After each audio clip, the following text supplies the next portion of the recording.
যারা স্বামীরা আছেন, আপনার স্ত্রী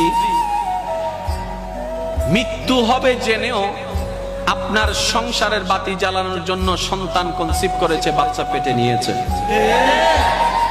এই রকম পরিস্থিতিতে একজন স্ত্রীর সবচাইতে বড় শক্তির নাম হচ্ছে তার স্বামী। ব্যস্ততা ছিল, আছে, থাকবে, ব্যবসা চাকরি ছিল, আছে, থাকবে, কিন্তু এই মোমেন্টটা আপনি আর কখনো পাবেন না হয়তোবা। সেজন্য যতটুকু পারবেন স্ত্রীর সেবা করার চেষ্টা করবেন। আপনি বলবেন আমি তো স্বামী, আমি তো বড়, আমি কেন সেবা করব? আরে আপনার নবীর হুকুমে আপনি সেটা করা শুরু করবেন। সুবহানাল্লাহ। আপনার স্ত্রীকে একটু মেন্টালি সাপোর্ট দেওয়ার চেষ্টা করবেন, মাঝে মধ্যে মাথায় একটু হাত বুলাই দিবেন। আপনি জানেন স্বামী যখন মাথায় একটু হাত বুলাই দিয়ে বলে চিন্তা করিও না, আল্লাহর রহমতে সব ঠিক হয়ে যাবে, সেই মুহূর্তে স্ত্রী হাসি মুখে জানটা পর্যন্ত দিয়ে দিতে পারে।